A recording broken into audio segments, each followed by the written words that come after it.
저는 이복녀입니다. 올해 67이죠. 인천에서 30년 동안 시내버스 핸들을 잡고 살았어요. 지금은 은퇴해서 반지하 작은 방에서 혼자 지내고 있습니다. 밤이 되면 참 조용해요. 너무 조용해서 때로는 귀가 멍해질 정도죠. 그럴 때면 저는 노란 스탠드 대신 옛날 라디오 카세트를 켭니다. 주황색 불빛이 어둠을 밀어내면서 방 안이 따뜻해져요. 라디오에서 흘러나오는 음악이나 이야기가 제 외로움을 달래주거든요. 오늘도 그랬습니다. 책상 위에 놓인 하얀 편지지를 보고 또 보다가 결국 접어서 서랍에 넣었어요. 글로 쓰기엔 너무 복잡하고 길었거든요. 대신 라디오 카세트 앞에 앉아 빈 테이프를 넣었습니다. 녹음 버튼을 누르고 조심스럽게 말을 시작했죠. 민수야. 아니 할인아. 할미가 오늘은 내게 말해볼까 한다. 목소리가 떨렸어요. 42살인 아들 민수에게 할 말과 11살 손녀 할인에게 할 말이 다르거든요. 민수는 중견 건설회사에서 과장으로 일하는 실용적인 사람이에요. 결혼한 지 8년째고 항상 바쁘죠. 할인이는 엄마와 달리 감수성이 풍부한 아이입니다. 저를 진심으로 따라와 주는 유일한 사람이기도 하고요. 라디오 뒤편으로 빨간 실에 매달린 작은 열쇠가 보였어요. 언젠가는 써야 할 그 열쇠를 바라보며 저는 계속 말했습니다. 할인아, 할미가 살아온 이야기를 들어볼래? 버스 운전할 때 일이야. 25살에 남편을 잃었어요. 원양선을 타고 나갔다가 사고로 실종됐거든요. 1983년이었죠. 그 해에 민수가 태어났는데 아빠 얼굴도 제대로 못 보고 자랐어요. 그 뒤로 저는 버스 핸들을 잡고 민수 하나만 키웠습니다. 테이프는 계속 돌아가고 있었어요. 주황색 불빛 아래서 저는 더 많은 이야기를 담고 싶었습니다. 하지만 오늘은 여기까지만 하기로 했어요. 내일 또 녹음하면 되니까요. 녹음을 멈추고 라디오를 끄려는데 문득 은퇴할 때 받았던 기념품이 생각났어요. 제가 주로 운전했던 88-7번 버스의 번호판 조각입니다. 88-7이라고 적힌 작은 플라스틱 조각이지만 제겐 30년의 세월이 담긴 보물이에요. 그 번호판을 만지작거리며 저는 생각했습니다. 사람들은 빠른 걸 좋아하죠. 빨리 가고 빨리 끝내고 빨리 성과를 내고. 하지만 정말 중요한 건 속도가 아니라 안전이라는 걸 저는 30년 동안 배웠어요. 라디오를 끄고 침대에 누웠습니다. 내일은 아들 집에 가서 할인이를 봐야 해요. 며느리 서린이가 필라테스 스튜디오 일이 있다고 했거든요. 서린이는 합리적이고 효율적인 사람이에요. 저 같은 느린 사람을 좀 답답해하죠. 라디오가 켜져 있을 때는 정말 밤이 덜 외로웠어요. 목소리가 있으니까요. 제 목소리든 다른 사람 목소리든 상관없이요. 다음 날 아침 민수 집에 갔어요. 제법 큰 아파트인데 모든 게 깔끔하게 정리되어 있어요. 며느리 서린이의 손길이 느껴지는 집이죠. 현관에 들어서자마자 서린이가 말했습니다. 어머니 앉으세요. 말씀드릴 게 있어요. 거실 소파에 앉으니 서린이가 서류 봉투를 내밀었어요. 전세권 갱신 전에 정리하는 게 현명할 것 같아서요. 요양원 리스트 받아왔어요. 가슴이 덜컥했습니다. 하지만 놀라는 티를 내지 않으려고 했어요. 서린이는 계속 말했죠. 어머니 혼자 계시기엔 나이가 너무 많으시고 저희도 바빠서 제대로 모실 수가 없잖아요. 여기 보시면 시설도 좋고 프로그램도 알차더라고요. 민수가 부엌에서 커피를 들고 나왔어요. 얼굴이 어두워 보였습니다. 엄마 그냥 한번 보시는 거예요. 아직 정한 건 아니고. 괜찮다 민수야. 저는 웃으며 대답했어요. 할미도 생각해 봤거든. 너희 일정에 끼어드는 것 같아서 미안했어. 서린이가 안도하는 표정을 지었습니다. 민수는 여전히 뭔가 말하고 싶어 했지만 휴대폰이 울렸어요. 아, 회사에서. 프로젝트 마감이라서. 엄마 죄송해요. 나중에 다시 이야기해요. 통화를 짧게 끝내고 민수는 급하게 나갔어요. 현실적인 아들이에요. 감정보다는 상황을 먼저 보는 사람이죠. 서린이가 할인이를 학교에 데려다 준다며 나서면서 말했어요. 어머니 진짜 좋은 기회라고 생각해 보세요. 또래 분들도 많고 의료진도 상주하고. 혼자 남은 거실에서 저는 서류를 들여다봤어요. 깔끔한 시설 사진들과 상세한 프로그램 설명. 분명 좋은 곳이겠죠. 하지만 제 마음 한편엔 씁쓸함이 밀려왔어요. 휴대폰에 병원 예약 문자가 왔어요. 무릎 관절 때문에 잡아둔 진료 약속이었죠. 민수에게 말했다가 또 바쁘다고 할까 봐 혼자 가기로 마음먹었어요. 집으로 돌아와서 라디오 카세트 앞에 앉았습니다. 어제 녹음했던 테이프를 다시 재생해보고 새로운 내용을 추가로 녹음했어요. 할미, 이제 너희 일정에 끼어들지 않으마. 목소리가 조금 떨렸지만 결심은 확고했어요. 요양원 이야기도 전세권 갱신 이야기도 다 이해해요.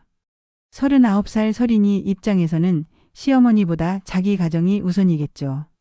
그게 당연한 거예요. 하지만 제겐 아직 할 일이 있어요. 30년 동안 버스를 몰며 배운 것들을 나누고 싶고 할인이에게 전하고 싶은 이야기가 있거든요.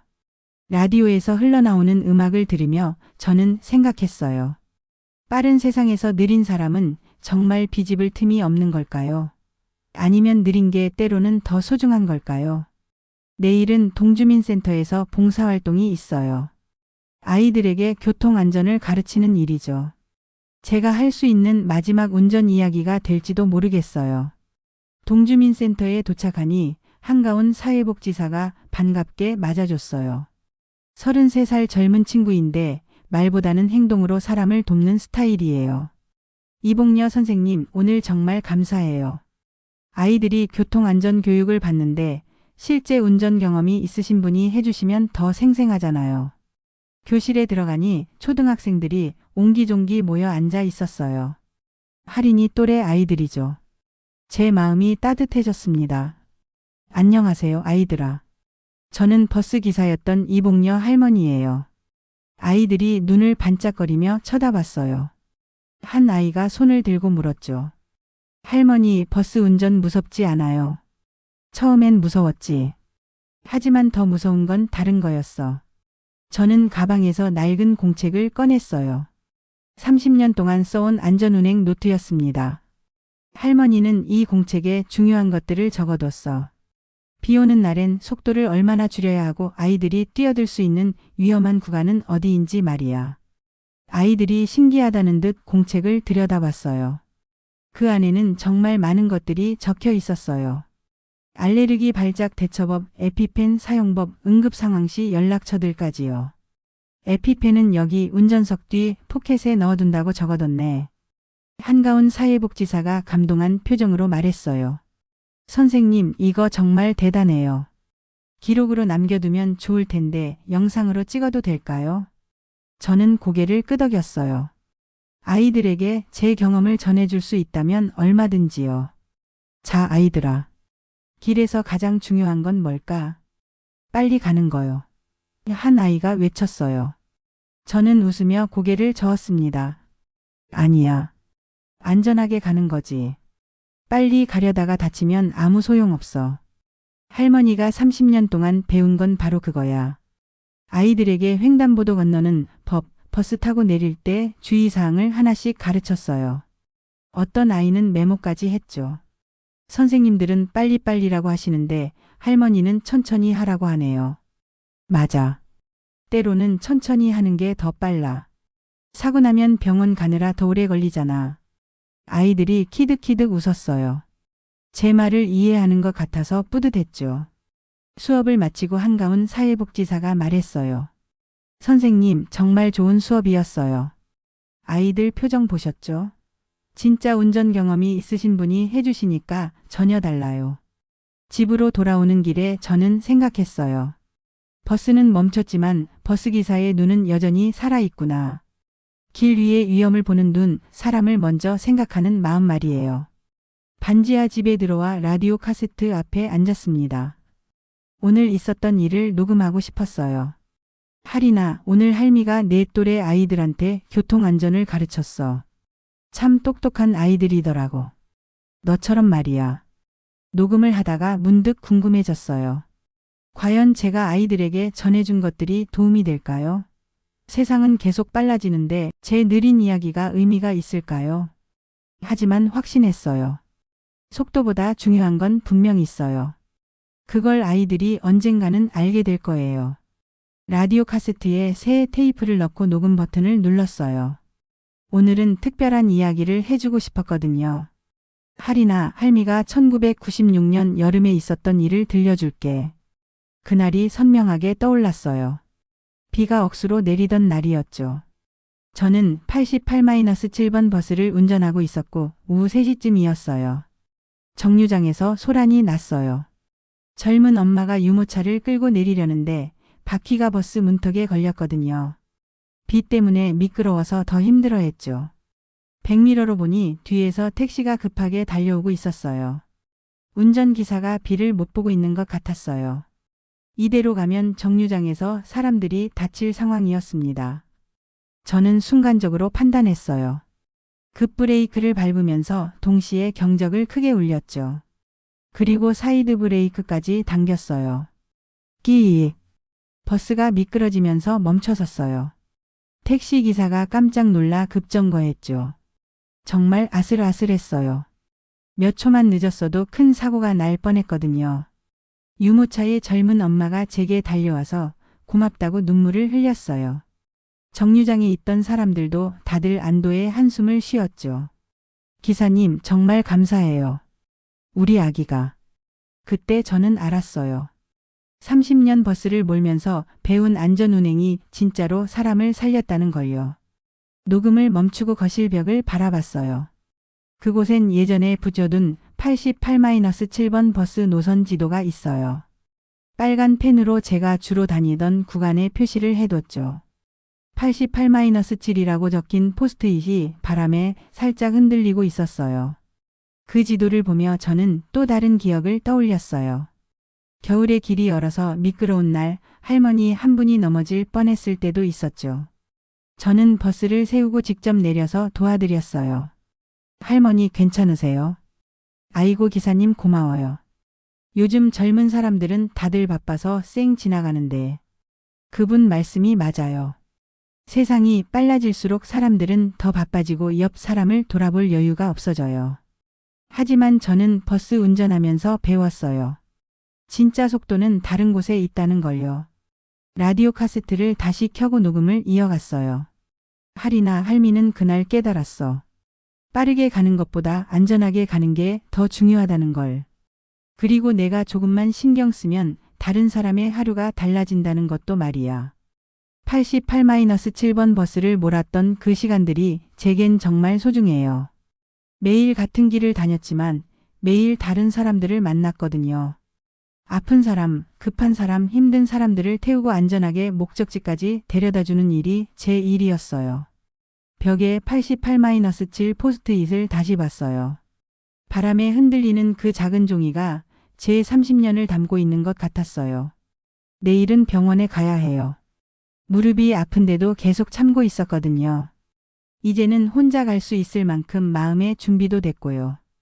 병원 정형외과에 혼자 갔어요. 접수할 때 간호사가 물어봤죠. 보호자분은 안 오시나요? 괜찮습니다. 혼자 할 수 있어요. 대기실에서 기다리다가 진료실에 들어갔어요. 의사 선생님이 엑스레이를 보며 말씀하셨죠. 관절이 많이 다르셨네요. 주사 맞으시면 당분간 나아질 거예요. 그런데 스트레스 줄이시고 혹시 보호자 없으세요? 아들이 있긴 한데 바빠서요. 아, 그러시군요. 어르신 혼자 계시는 분들이 많아지셨어요. 무릎에 주사를 맞고 집으로 돌아오는데 다리가 한결 가벼워진 느낌이었어요. 역시 참지 말고 일찍 병원에 올 걸 그랬어요. 저녁 무렵 민수집 근처를 지나다가 창문으로 불빛이 새어나오는 걸 봤어요. 가족들이 저녁 먹는 시간이겠죠. 문득 들려오는 목소리에 발걸음이 멈춰졌어요. 엄마가 아니잖아, 시어머니지. 행복은 각자 알아서 챙겨야지. 서린이 목소리였어요. 민수가 대답했죠. 조금만 더 버티자. 엄마가 요양원 가시면. 언제까지 그러실 건데?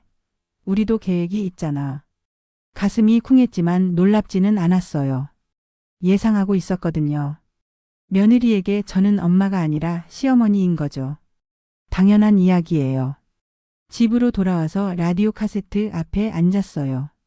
마음이 복잡했지만 화나지는 않았어요. 그래, 각자 행복. 좋지. 그럼 할미도 해볼란다.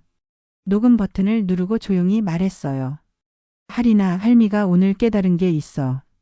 사람마다 사랑하는 방식이 다르다는 걸. 아빠는 아빠 나름대로, 엄마는 엄마 나름대로 가족을 생각하고 있어. 서린이를 원망하고 싶지는 않아요. 39살 여자가 시어머니보다 자기 가정을 먼저 생각하는 게 이상한 일은 아니거든요.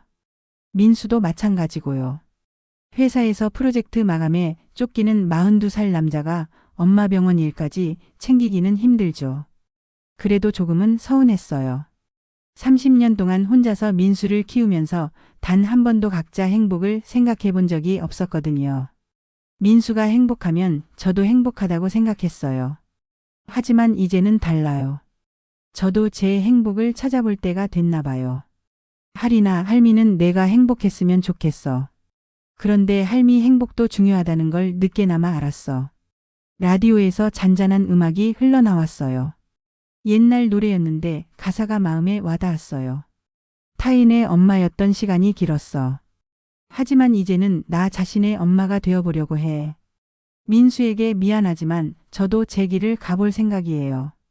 요양원이든 뭐든 제가 정하고 제가 결정하는 거죠. 내일은 할인이가 친구 생일 파티에 간다고 했어요.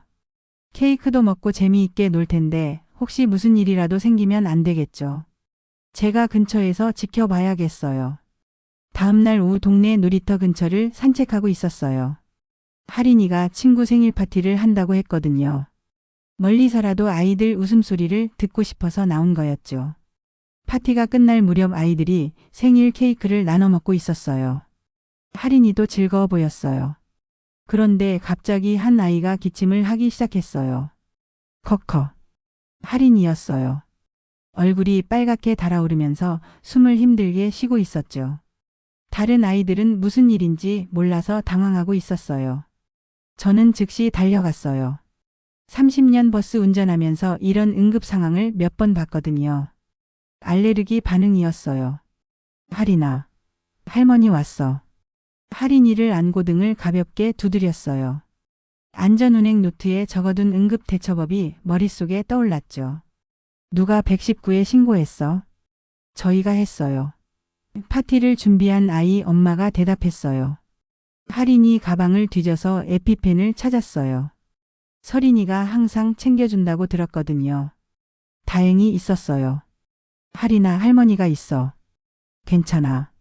에피펜을 허벅지에 놓고 사용했어요. 몇 분 후 할인이 숨이 조금 편해졌죠.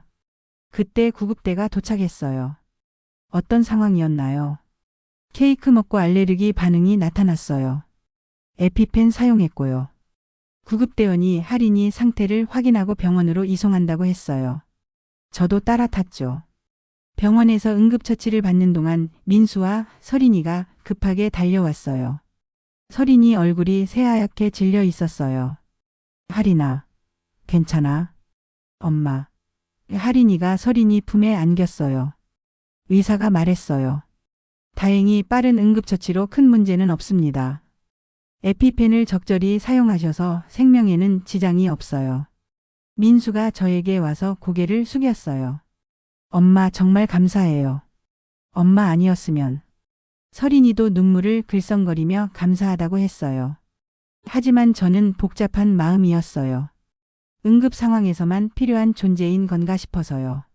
할인이가 퇴원할 때 저는 주머니에서 작은 카세트를 꺼냈어요. 어제까지 녹음한 제 이야기가 담긴 테이프였죠. 할인아, 이건 내 몫의 이야기야. 커서 들어도 되고 지금 들어도 되고. 할인이가 조심스럽게 카세트를 받았어요. 할머니가 말해주신 이야기예요. 응. 할머니가 살아온 이야기, 그리고 너한테 하고 싶었던 말들이야. 서린이가 민수에게 속삭이는 소리가 들렸어요. 그래도 요양원은 알아봐. 오늘 같은 일 또 생기면. 제 마음이 다시 차갑게 식었어요.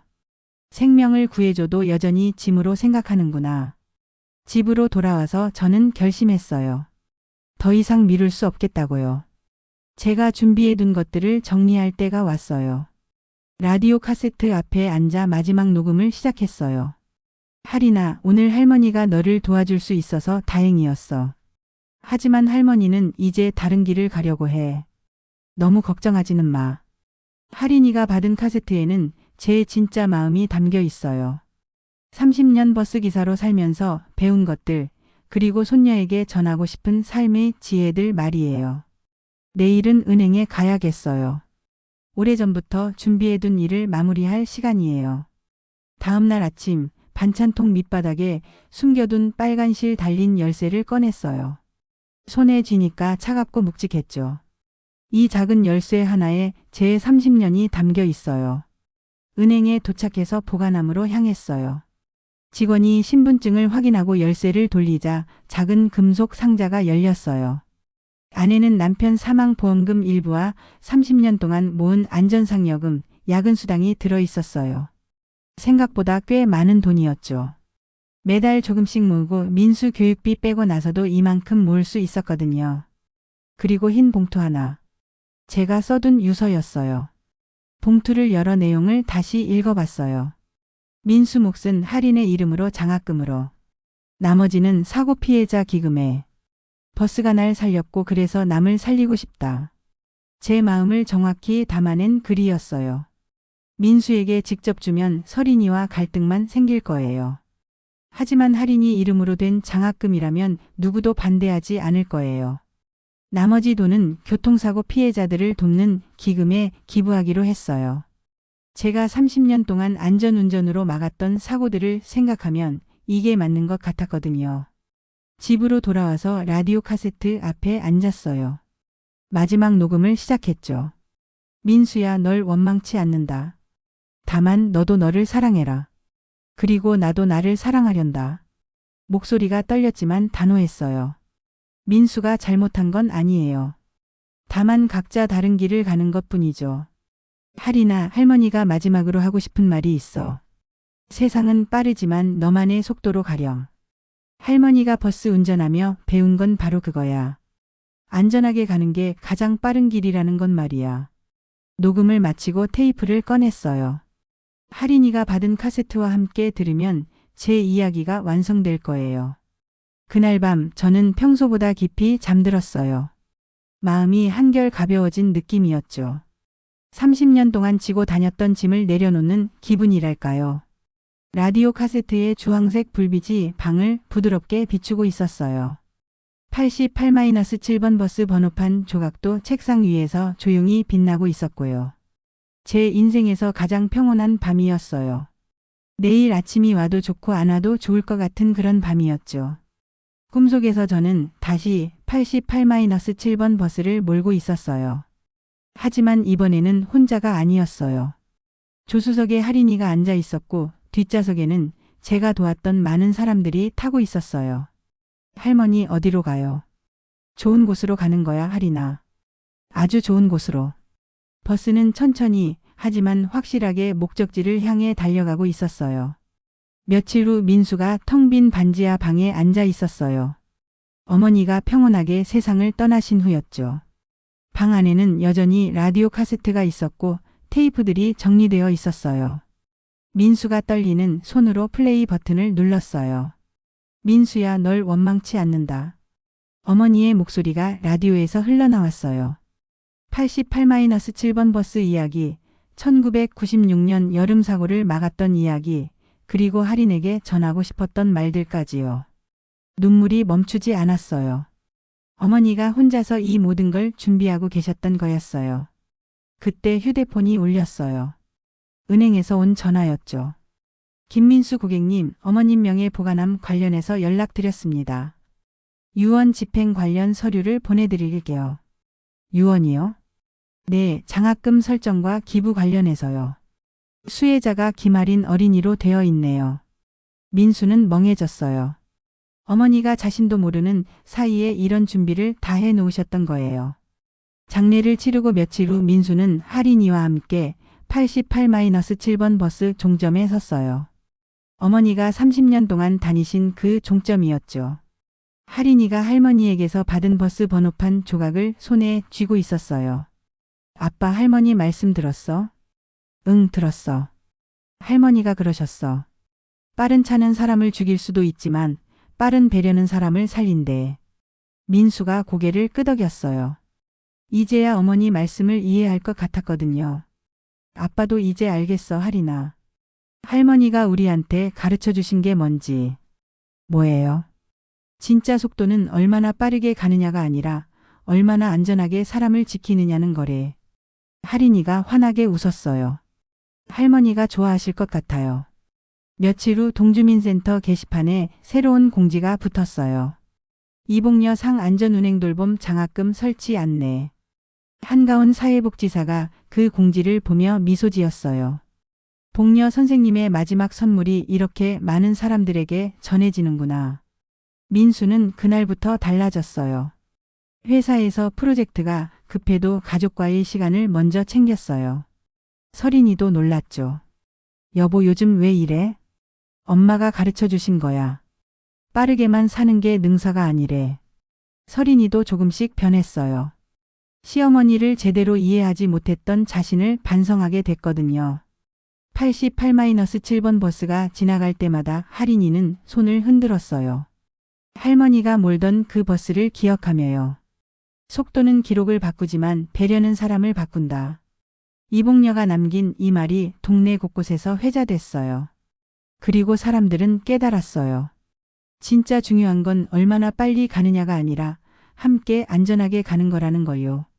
할인이는 할머니가 남겨주신 카세트를 들으며 자랐어요.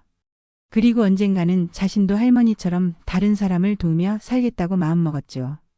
오늘 우리가 먼저 전화를 건다면 아직 늦지 않았다. 복녀의 마지막 메시지가 많은 사람들의 마음에 울림을 주었어요. 그리고 그날부터 동네는 조금씩 따뜻해졌어요. 서로를 더 살피고 더 배려하는 곳이 됐죠. 88-7번 버스는 오늘도 달리고 있어요. 새로운 기사가 운전하지만 복녀의 정신은 여전히 그 버스 안에 살아 있어요. 안전하게, 그리고 사람을 생각하며 달리고 있거든요.